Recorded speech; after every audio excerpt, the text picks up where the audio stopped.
I'm Dr. Michelle Nace, and I want to briefly address some mental health aspects of COVID-19 that affect many of us during this time as we follow shelter in place.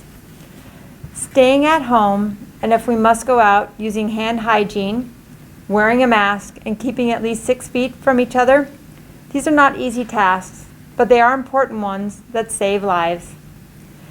They are also ones that create complications while just trying to live a normal life.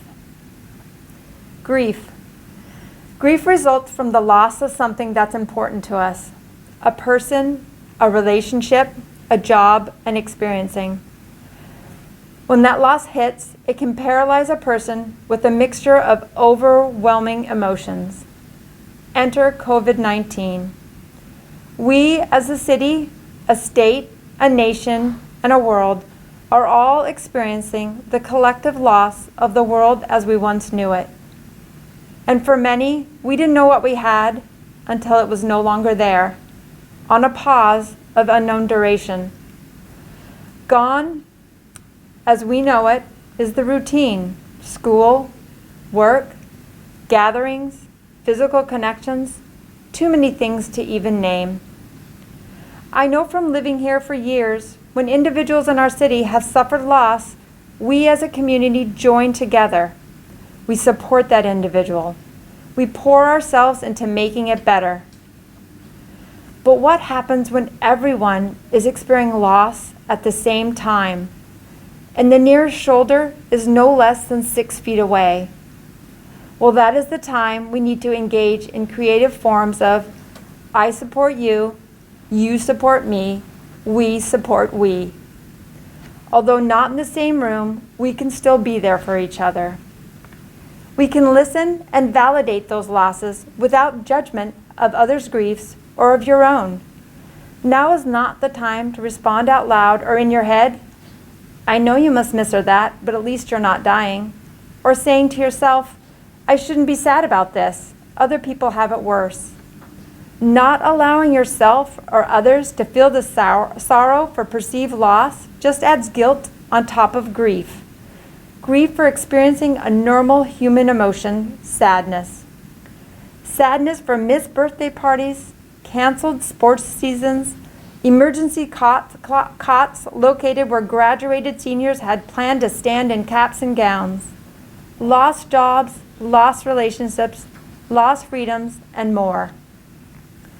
These are all losses that need to be processed and validated with the help of supportive ears, words, actions, and virtual hugs. Only then can we begin to regain strength to make it through another day. As individuals and as a community, we need to step in and help our collective mental health during this time, while understanding we all manage grief and stressful situations differently.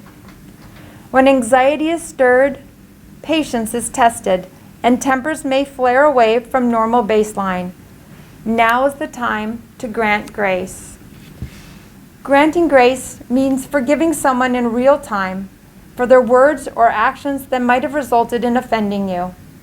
Instead of absorbing personal injury, judging their whole being, or retaliating, forgive them on the spot, in your mind, and try to move forward.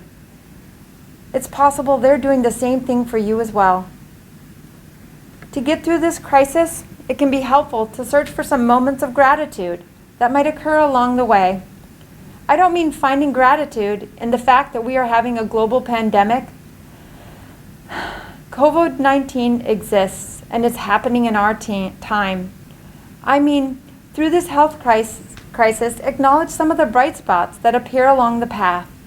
The new relationships formed with a common goal to help, bearing witness to individuals stepping out of their comfort zone to assist others. Entities that may have been somewhat adversarial in the past are now forming coalitions and sharing resources to help this community make it through. The community outpouring has been remarkable. From masks to Girl Scout cookies, from 3D printing parts to free coffee, from oxygen tank to lunch for employees. Supportive signs, letters, and shout-outs of gratitude had made this time a little less stressful and given our healthcare team true opportunity to be thankful yet again for the community in which we live. These are the little wins that, as a result of COVID-19, we have felt cared for and appreciated. This is not an easy time. Now more than ever, we need one another to help lessen our grief. By granting grace to others and finding gratitude-filled moments, we are granting grace to ourselves as well. It will not be forever, and it will end. We are all in this together, and we're going to make it through. We will be stronger on the other side, and that is why we are asking you to be granters of grace, sheltered in place, clean hands and mask face with 6 feet of space.